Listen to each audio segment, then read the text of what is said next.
Pai do Senhor, povo de Deus, Angélica Carneiro aqui, bem-vindo de volta ao seu canal Como as Origens. Estamos aqui sentadas já com pijama, como você pode ver, de moletom, porque na minha cidade está muito frio, mas já estamos deitados, já é à noite, porque a gente vai fazer a nossa leitura bíblica como de costume. Porque hoje a gente vai ler Gênesis 12, o capítulo todo. Vamos começar um novo personagem, temos tantas coisas para aprender com a graça de Deus. Antes de mais nada, não se esquece de curtir esse vídeo, porque eu sei que você vai adorar essa leitura, de se inscrever no nosso canal para sempre que tiver conteúdo novo, você estar acompanhando aí junto com a gente, ativar as notificações, só daquela ladainha que você já sabe que você tem que fazer. Sempre tem leitura bíblica aqui, a gente deu uma parada por uns tempos, mas agora a gente voltou, a gente pretende terminar o livro todo de Gênesis e depois começar os outros livros. Conforme Deus for orientando, a gente vai fazendo. Mas agora o foco principal é terminar o livro de Gênesis e hoje a gente vai ler Gênesis 12. Então, com o nosso aplicativo queridíssimo aberto da YouVersion, link está na descrição para que você também possa usufruir desse dom gratuito. É que nem a graça, é que nem o sacrifício de Jesus, é um dom gratuito que liberaram pra gente lá na Play Store. Então, você entra aqui e já baixa para você poder acompanhar essa leitura. Vamos mudar a nossa versão para nova versão transformadora, que é a que eu gosto de ler, e a gente vai começar com um novo personagem. Resumo do último vídeo, se você não assistiu, tá aqui na descrição a playlist completa, então você vai assistir os outros vídeos lá, mas depois que você terminar esse aqui, termina esse aqui, daí depois você vai lá assistir os outros vídeos. O que aconteceu nos outros vídeos? No último vídeo a gente viu essa genealogia de Sem, a gente viu que há um padrão literário aqui, por quê? Porque toda vez que vai mudar de personagem, tem a genealogia. Quando muda, lá a gente está em Adão, muda para Noé, tem uma genealogia. Quando muda de Noé para Abraão, tem uma genealogia no meio. Para que as pessoas não se percam, a gente tem que lembrar que Moisés, que é o escritor do livro de Gênesis, está escrevendo para um povo que estava em peregrinação, que estava com a sua identidade perdida. Então eles precisavam saber quem eles eram. Então por isso que essas genealogias ficam aparecendo no meio aí.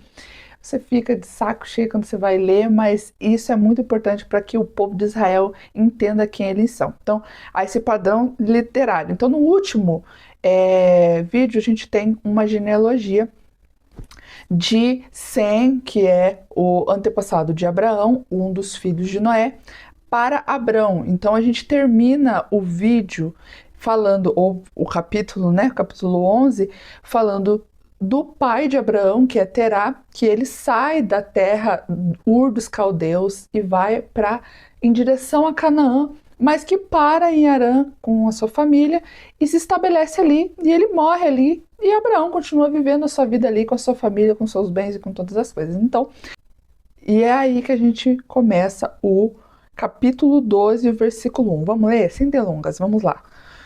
O chamado de Abraão diz assim: o Senhor tinha dito a Abraão: deixe sua terra natal, seus parentes e família do seu pai, e vá para a terra que eu lhe mostrarei. E farei de você uma grande nação, o abençoarei, o tornarei famoso, e você será uma bênção para os outros. Abençoarei os que te abençoarem, amaldiçoarei os que te amaldiçoarem, e por meio de você, todas as famílias da terra serão abençoadas. Então vamos lá. A primeira ordem que Deus dá a Abraão é: sai da tua terra. Então a gente já vê que começa o capítulo 12 com um chamado de Abraão, porque Deus fala com ele e diz: ó, Pina, levante-te, ergue-te, vaza, sai de Harã, porque eu quero que você saia do meio dos seus parentes e vai para uma terra que eu vou te escolher. Primeiro, sair do meio da sua família na época do Oriente Antigo era um risco. Por que era um risco? Porque família significava proteção e identidade. Quando você saía de perto da sua família, você perdia a sua identidade, porque eles tinham a própria forma de viver, eles tinham bens, é por isso que eles casavam entre eles, para proteger essa identidade, para proteger os bens que eles tinham. Então, quando você saía de perto da sua família, queria dizer que você quando você rompia com a sua família, quer dizer que você estava rompendo não somente financeiramente, mas socialmente, porque você estava saindo das pessoas que faziam parte do seu sangue. Eles tinham uma relação muito forte com família, não é que nem hoje. Você casa e sai, ou nem casa, às vezes sai de perto da família, que não tem um laço tão afetivo quanto eles tinham. Estar entre família para eles era proteção. Então Deus estava pedindo para que ele saísse do meio da sua família. E não somente isso, para um lugar que ele não sabia qual era. Ele não falou assim, ei, sai daqui e vai para tal lugar. Não, é vai e eu vou te falando no caminho onde é. Então Abraão escuta essa fala de Deus e ele crê e ele vai. E aí eu fico pensando, se Abraão não tivesse seguido essa ordenança que Deus deu a ele não, do ventre da sua esposa não sairia o povo de Israel. E mais além ainda, porque ali no finalzinho ele diz, por meio de você, todas as famílias da terra serão abençoadas. E aí lá em Romanos, quando a gente lê, ele fala que essa frase que Deus diz a Abraão já é uma visão do futuro que Cristo viria da descendência de Abraão. Então, se ele não tivesse obedecido essa ordenança, não viria da sua linhagem o Filho de Deus, que é Cristo. Então, tantas coisas, tem tantas camadas aí que a gente pode desmembrar, que a gente pode pensar, porque muitas coisas o Senhor disse a ele. Falou que faria dele uma grande nação, abençoaria, o tornaria famoso. E muitas dessas coisas realmente aconteceram, mas Abraão não viu. Ele não viu a sua família se tornar uma grande nação. Ele não viu todas as famílias da terra sendo abençoadas, mas as promessas de Deus ecoaram para as outras gerações. Falar para Abraão, para ele sair de Harã, não era uma boa proposta, porque ali em Harã era um centro comercial. Então, às vezes talvez seja por isso que Terá, que era o pai de Abraão, tenha ficado ali, porque ele era um centro comercial, ele estava no meio de grandes potências, grandes cidades ali, Mesopotâmia e outras cidades.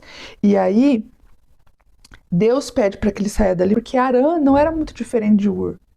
Segundo algumas pesquisas arqueológicas, diz que Ur e Harã tinham o mesmo Deus em comum, que era o Deus Lua, sim. Então, era o mesmo lugar, era como se ele estivesse no mesmo lugar. Quando ele sai ali daquela terra que é Harã, ele não obedece totalmente a o que Deus disse a ele, né? Porque quando ele sai, ali no verso 4 a gente vai ver. Então Abraão partiu, como o Senhor lhe havia instruído, e Ló foi com ele. Quem que era Ló? Ló era o primo dele. E então Abraão tomou a sua mulher, ele tinha 75 anos, quando saiu de Harã, tomou sua mulher Sarai, seu sobrinho Ló, e todos os seus bens, seus rebanhos, seus servos e servos que haviam agregado a sua casa em Harã, e seguiu para a terra de Canaã. Então ele não obedeceu completamente essa ordem que Deus disse. Por quê? Porque Ló foi junto com ele. Não era para ter levado o sobrinho, era para sair do meio da parentela. Mas ele levou Ló. Enfim, quando chegaram a Canaã, Abraão atravessou a terra até Siquém, onde acampou junto ao carvalho de Moré, e naquele tempo os cananeus habitavam na região. Vamos lá. Primeira coisa que ele diz, carvalho de Moré.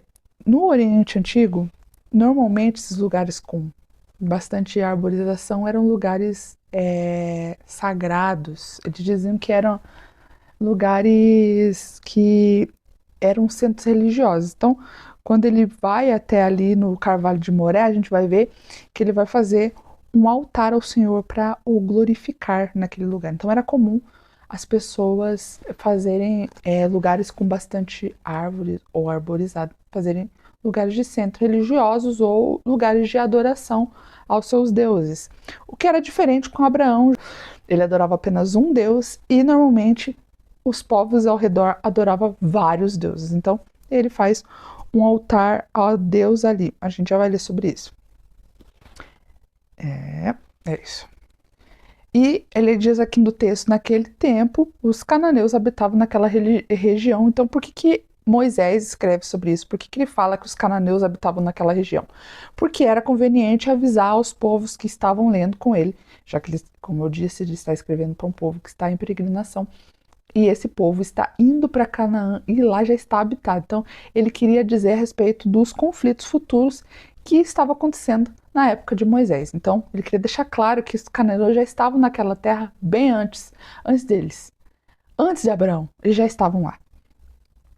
Aí no verso 7 diz: Então o Senhor apareceu a Abraão e disse: Darei essa terra aos seus descendentes. E Abraão construiu um altar ali e dedicou ao Senhor que lhe havia aparecido. Então, como eu disse para você, ele aqui no Carvalho de Moré, ele construiu um altar ao Senhor e dedicou ao Senhor que havia lhe aparecido, que era o Deus de Israel mais para frente, porque Israel ainda não tinha nascido. Dali Abraão viajou para o sul e acampou na região montanhosa entre Betel, a oeste, e Ai, a leste. Construiu ali mais um altar dedicado ao Senhor e invocou o nome do Senhor.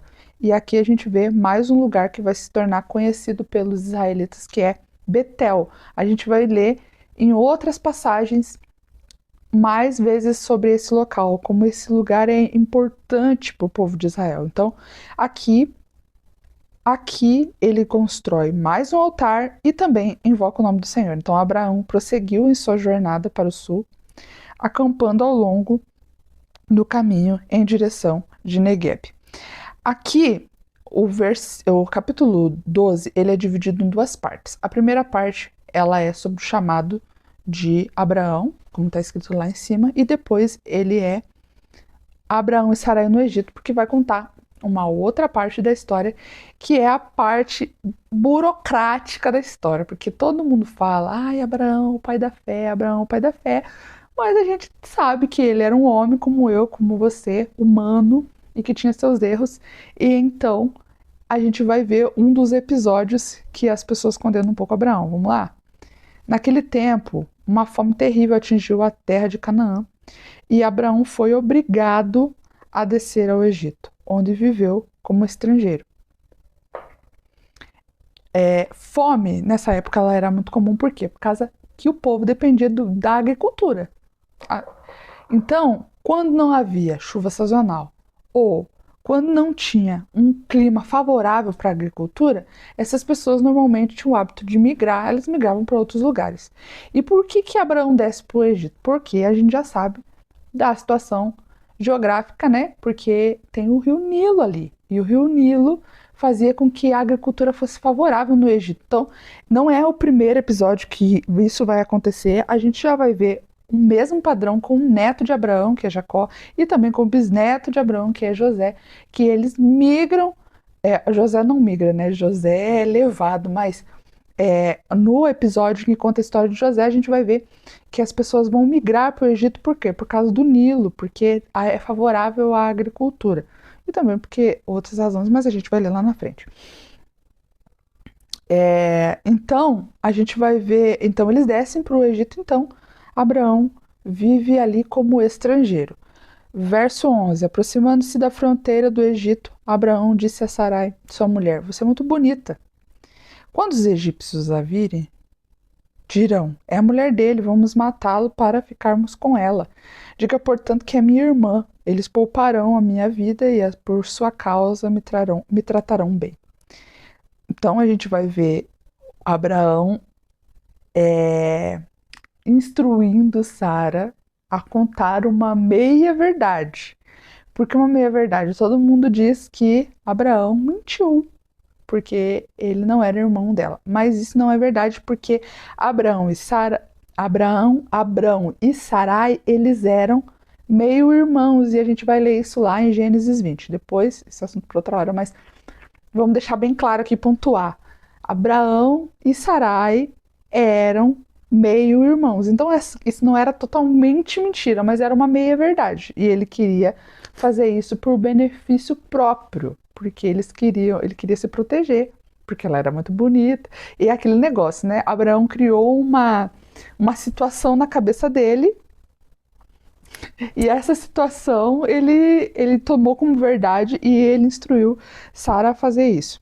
Então, no verso 14 diz, de fato, quando Abraão chegou no Egito, essa situação que ele criou na cabeça dele aconteceu, todos notaram a grande beleza da sua mulher. E quando os oficiais do palácio a viram, falaram maravilhas dela ao faraó e a levaram para o palácio. Então imagina o quanto ela era bonita, a ponto de que os oficiais falavam ao faraó para que levassem ela.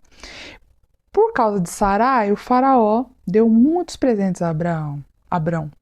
Ovelhas, bois, jumentos e jumentas, servos e servas e camelos. Olha só, ele não gostou nada, né? Ele gostou pouco de ter ganhado tanta coisa por a sua exposição bonita.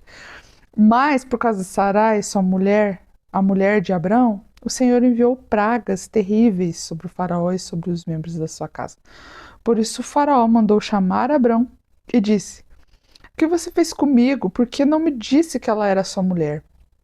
Por que disse que ela era sua irmã e permitiu que eu a tomasse como esposa? Aqui está sua mulher, tome-a e vá embora daqui. E o faraó ordenou que algum de seus homens escoltasse Abrão com a sua mulher e todos os seus bens para fora de sua terra. Duas coisas vamos pontuar aqui. Primeira, é que eu não falei lá nos versículos que foi dito. Faraó. Moisés não se dá o trabalho de colocar o nome do faraó que estava governando o Egito. E isso não coloca no contexto histórico, a gente não sabe em que tempo que Abraão estava. Então, isso é uma das coisas que nos dá um pontinho de interrogação, que há muitos debates para saber que época era, mas não se sabe. Por causa que ele poderia muito bem ter colocado aqui o nome do faraó que estava governando o Egito, mas ele não se deu o trabalho de fazer isso. A segunda coisa é, novamente, um padrão. Por quê? Porque esse mesmo episódio vai acontecer lá quando Moisés vai tentar libertar o povo de Israel. Lá no livro de Êxodo a gente vai ler e as pragas virão sobre o Egito. Então, é como se Moisés estivesse falando, isso já aconteceu. Abraão também trouxe pragas ao Egito para que ele fosse liberto com sua esposa. E, da mesma forma, o faraó ordenou que eles fossem escoltados para fora. Só que não foi bem assim com o povo de Israel. E aí a gente termina o capítulo com Abrão e Sarai sendo escoltados com todos os seus bens e todas as suas riquezas para fora do Egito. Então, o que será que virá no próximo capítulo? Isso é uma pergunta que você vai ter que descobrir, porque eu te espero no próximo vídeo, onde vamos ler Gênesis capítulo... onde leremos Gênesis capítulo 13. E será a separação de Abrão e Ló, porque não foi para isso que Deus chamou. Deus não mandou levar todo mundo. E ele desobedeceu. Então a gente vai ver isso no próximo vídeo. Muito obrigado por você ter assistido até aqui. Fica com Deus aí. Beijo!